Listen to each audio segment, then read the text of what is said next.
December மாதம் என்றாலே உலகில் உள்ள அனைவருக்கும் முதலில் நினைவுக்கு வருவது கிறிஸ்மஸ் தாத்தா. ஏன் அவரை எல்லோருக்கும் பிடிக்கிறது? அவர் வெள்ளை தாடி வைத்து சிகப்பு உடை அணிந்து எல்லோருக்கும் இனிப்பு வழங்குவாரே அதனாலா? இல்லை எல்லோர் கூடவும் அன்பாய் பழகி ஆடி பாடி அமக்களம் செய்வாரே அதனாலா? உண்மையிலேயே அவர் செய்தது என்ன? அவர் யார்? அவர் 4ஆம் நூற்றாண்டில் ரோமாபுரியின் கட்டுப்பாட்டில் இருந்த துருக்கி நாட்டிலே பிறந்து வளர்ந்த ஒரு ஆயர். அவரின் இயற்பெயர் நிக்கோலஸ். மிரா என்ற நகரத்தில் ஆயராக அவர் பணிபுரிந்தார். மிகவும் விரும்பித்தான் இந்த பணியை அவர் தேர்ந்து கொண்டார். ஆனால் அவர் இருந்த காலத்தில் அவர் எந்த மதத்திற்கு சேவை செய்ய வேண்டும் என்று நினைத்தாரோ அந்த மதம் சார்ந்த கருத்துக்களை பேசுவதற்கு தடை இருந்தது.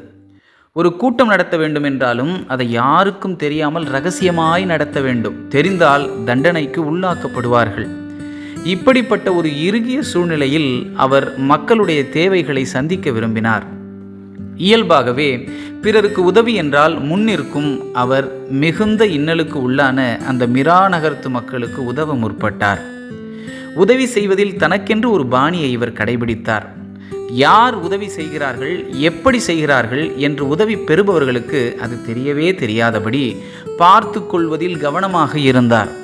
முழுக்க முழுக்க கடவுள்தான் செய்தார் என்று அவர்கள் நம்பும் விதத்தில் அந்த உதவிகள் எல்லாம் இருக்கும்.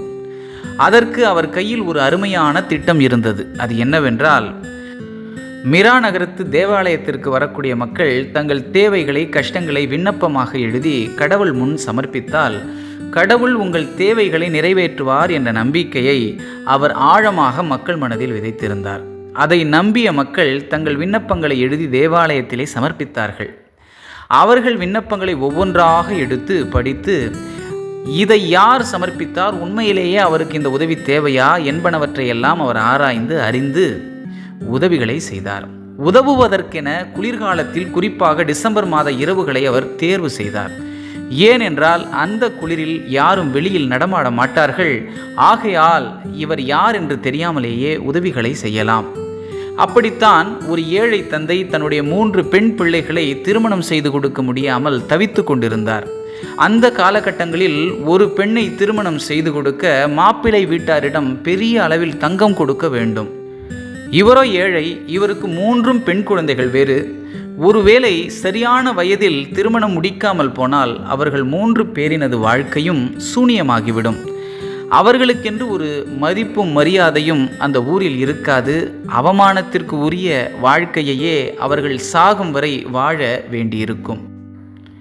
இதனை நினைத்து வருந்திய தந்தை தன்னுடைய தேவைகளை விண்ணப்பமாக எழுதி அந்த தேவாலயத்திலே சமர்ப்பித்து இருந்தார்.